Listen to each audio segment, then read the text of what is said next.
પુસ્તક એક જબરજસ્ત પુસ્તક છે. ગુજરાત અને પાણી આ બે વિષયને આવરી લેતું એ પુસ્તક છે. એટલે મેં એમને સૂચન કર્યું, મેં કીધું મનસુખભાઈ, હું તમને 1999 થી કામ કરતા જોઈ રહ્યો છું. મેં એમના વિશે અવારનવાર લખ્યું છે, એમનું કામ મેં જોયું પણ છે. એટલે મેં એમને એક સૂચન કર્યું, મેં કીધું મનસુખભાઈ, તમે આખા ગુજરાતમાં અને પછી તો એમણે સરહદો પણ ઓળંગી. શૈલેષ એકલા ગુજરાતમાં કામ નથી કર્યું, રાજસ્થાનમાં, મહારાષ્ટ્રમાં, મધ્યપ્રદેશમાં પણ કામ કર્યું. તો મેં કહ્યું, યાર તમે આટલું આમ કચકચાવીને કામ કરી રહ્યા છો, આટલું સુંદર કામ કર્યું છે, તો મીડિયાને તો માહિતી આપવી એ તમારી ફરજમાં આવે છે. અને આ એક નિમિત્ત છે કે તમારા પુસ્તકનું લોકાર્પણ અમદાવાદમાં થઈ રહ્યું છે. હવે રાજકોટમાં કે બીજા જૂનાગઢમાં થતું હોત તો વાત જુદી હતી, પણ તમે અમદાવાદના આંગણે પધારી રહ્યા છો. અમદાવાદમાં ગુજરાતના મુખ્યમંત્રીના હસ્તે આપણું encyclopaedia of Gujarat and water એવું અદ્ભુત પુસ્તક છે કે તમે એક પ્રેસ કોન્ફરન્સ કરો અને મીડિયાને માહિતી આપો, એટલે ગુજરાતના મીડિયાને ખબર પડે. અને એમણે મારી વાત સ્વીકારી લીધી અને વિપુલભાઈનો સહયોગ અમને મળ્યો. એના કારણે આ એક પ્રેસ કોન્ફરન્સ આજે યોજાઈ રહી છે. હવે હું તમને ટૂંકમાં મનસુખભાઈના ટૂંકમાં પરિચય આપું અને એમના કામ વિશે કહું. મનસુખભાઈ સૌરાષ્ટ્રના એક નાનકડા ગામના ખેડૂતના દીકરા, માત્ર 11 ધોરણ ભણેલા, વધારે ભણેલા નથી. પણ એમણે જે કામ કર્યું છે, કોઠા સૂઝથી, આત્મસૂઝથી અને સમાજ માટેની નિસ્બતથી, એ એટલું જબરજસ્ત કામ કર્યું છે. કદાચ ભાગ્યે જ કોઈએ ગુજરાતમાં કુલ 5 ક્ષેત્રોમાં કામ કર્યું છે. પણ પાણીનો પ્રશ્ન જ્યારે એમણે પોતે અનુભવ્યો ત્યારે એમને વિચાર આવ્યો કે યુવાન હતા ત્યારે તો, કે ભાઈ ગુજરાતમાં અત્યારે તો પાણીનું સુખ છે એ બે કારણે છે. એક તો નર્મદા યોજનાને કારણે સુખ થયું આપણને ગુજરાતમાં, અને બીજું મોટી સંખ્યામાં ચેક ડેમો બન્યા. આ બે ને કારણે આપણે ગુજરાતમાં પાણીની જે પીડા હતી, પાણીની પીડા હતી, મેં પણ અનુભવી છે ને અનેક લોકોએ અનુભવી હશે. તો એમને વિચાર કર્યો કે આનો ઉકેલ શું, અને એમના મગજમાં ચેક ડેમ આવ્યો કે ભાઈ આ ચેક ડેમો બનાવવા જોઈએ. અને પોતે ક્રાંતિકારી છે અને આત્મસૂઝ અને કોઠાસૂઝ ભગવાને એમને બહુ જ આપી છે. એ આમ રાજકોટમાં એક આ એમની કંપની છે, એના એ મેનેજિંગ ડિરેક્ટર છે, પણ એ તો નામના જ. એમણે 30 વર્ષ આપી દીધા છે ગુજરાતના ગામોને, અને ચેક ડેમો ની એક નવી થિયરી લઈ આવ્યા કે ભાઈ ચેક ડેમો કેવી રીતે બનાવવા જોઈએ, અને ઓછામાં ઓછા પૈસાથી જે ચેક ડેમો બન્યા હોય, અને એ ચેક ડેમોને કશું જ ના થાય. આજે પણ એમને બનાવેલા 25-30 વર્ષ પહેલા એમણે ચેક ડેમો બનાવ્યા હોય એનો એક કાંકરો પણ આજે નહીં કર્યો હોય. એનું કારણ રાષ્ટ્રનિષ્ઠા, લોકનિષ્ઠા અને ગામો માટેની નિસ્બત. અને પેલું મગજ તો ખરું જ, એમનું મગજ એન્જિનિયરનું મગજ છે.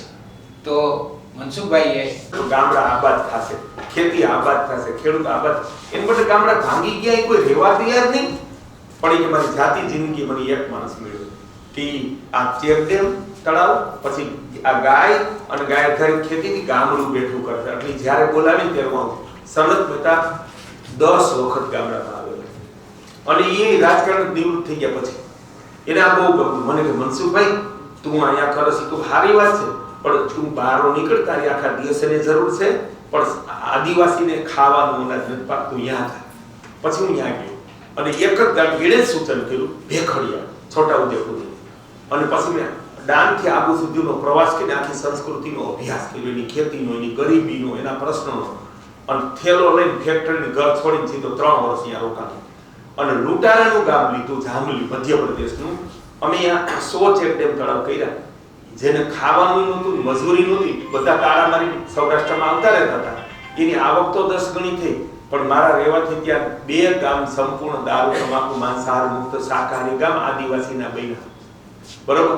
અને નક્સલવાદ અને ધર્માંતરણ ઉપર રોક લાગી કે, અને એવડો મોટો પ્રદેશ, ત્યાં અમે હો ગામને ભેગા કરી, આ 3 રાજ્યના સાધુઓને ભેગા કરી, ત્યાં મુખ્ય અને પટેલ છે, એ પટેલોને ભેગા કરીએ, સમાજ સેવકોને ભેગા કરીએ કે આજથી તમે દારૂ છોડો, આજથી તમે તમાકુ છોડો, આજથી તમે પક્ષી મારવાનું બંધ કરો, આજથી તમે ડુંગરા સળગાવવાનું બંધ કરો.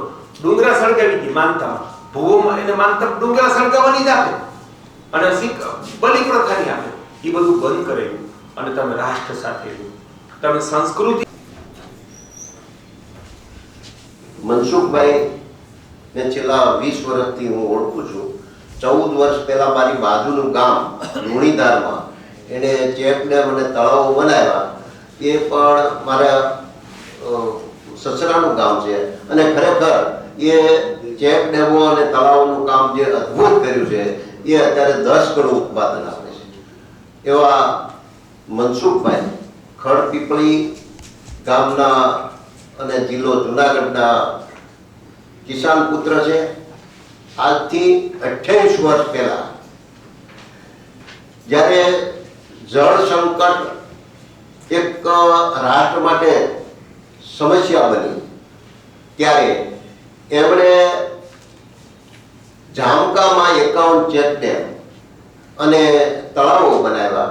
ત્યારબાદ પોતાની આત્મશુદ્ધિથી સેંકડો ગામોમાં ચેક ડેમ અને તળાવો બનાવ્યા છે. કે 100 વાર 1000 ચોરસ ફૂટનું કોઈ પણ મકાન બને ને એમાં ફરજિયાત કાયદો હોવો જોઈએ કે વરસાદની પાણીનો ભૂગર્ભ ટાંકો બનાવવો.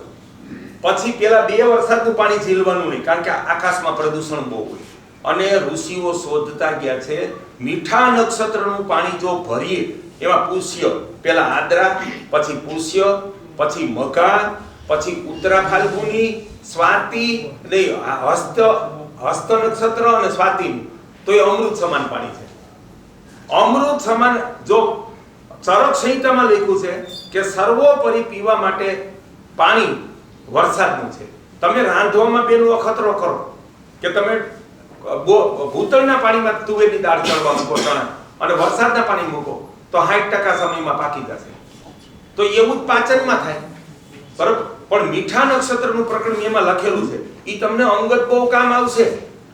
મીઠા નક્ષત્રનું પાણી તમે ભરો ને એટલે આરોગ્યની પાણી